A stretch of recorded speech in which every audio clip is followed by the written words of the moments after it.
and today we're going to be looking at multiplying three numbers together using what we call the commutative law, using commutativity. So I'm going to apologise in advance. For some reason my tongue is not very good at saying this word. It gets a bit jumbled over all the T's.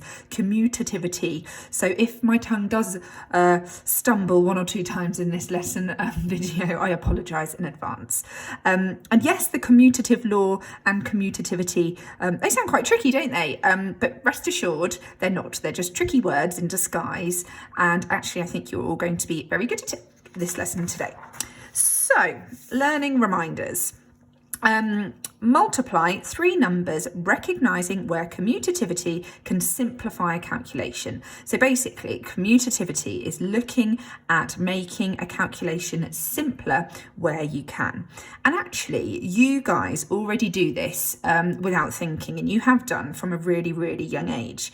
So using this addition number sentence as an example, 2 add 7 add 8.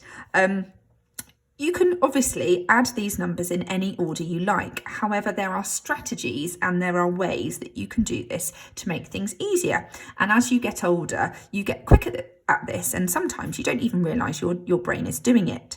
And this is through the use of number bonds that you've been learning since you were very little indeed.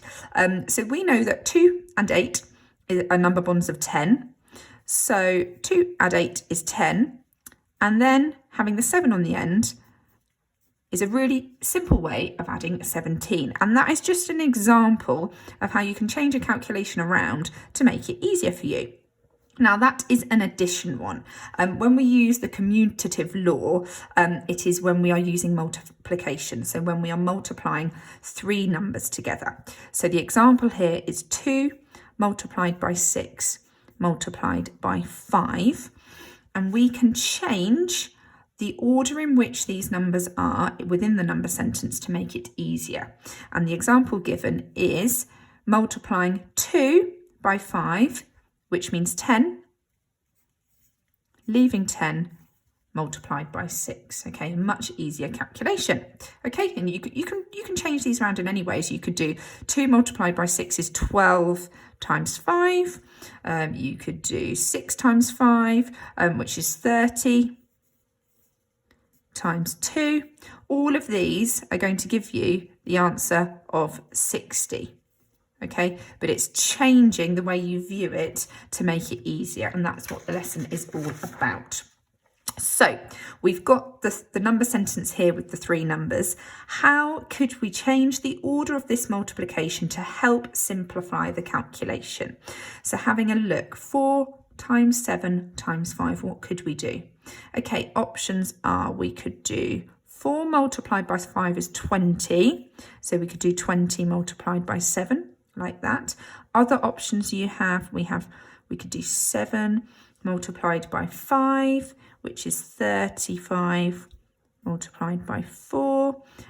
Or we could do the order it is at the current, as it currently stands, 4 multiplied by 7, which is 28 times by 5. So you've got all of those options there. The example it gives you is 20 times by 7. Okay, so to do that, 20 times by 7, which I agree, I do think it is the easiest one. We could do the SMILE method.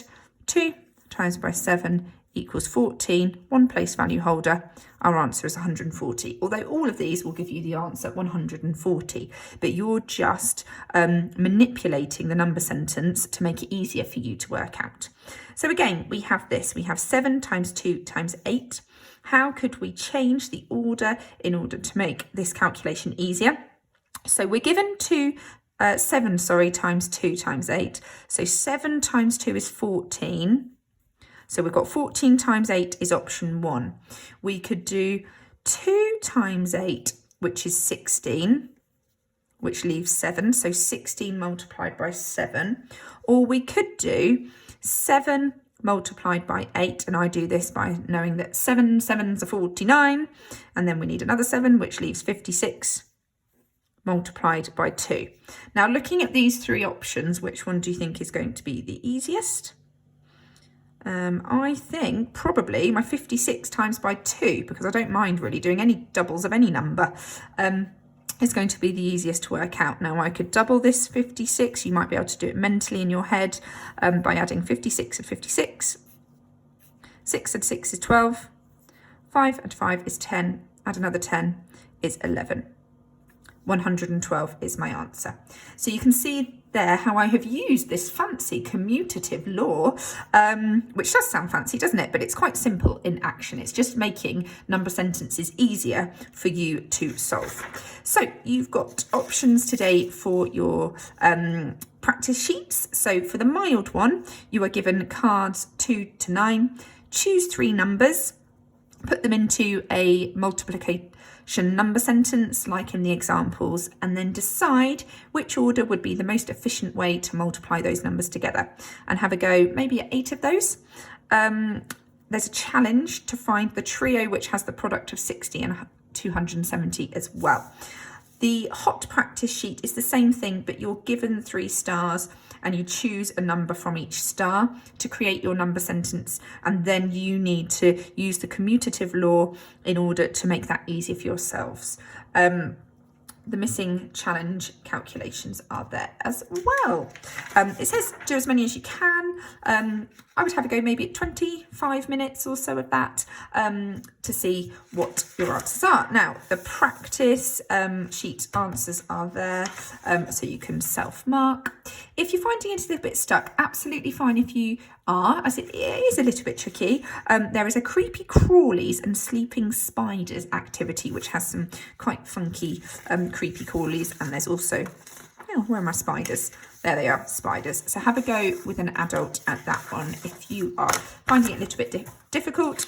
And then finally, we've got to check your understanding questions to end the lesson with the answers on the reverse for you to check. I hope you enjoy the lesson, guys, and happy weekend as well. It's a Friday. I hope you have a really lovely one.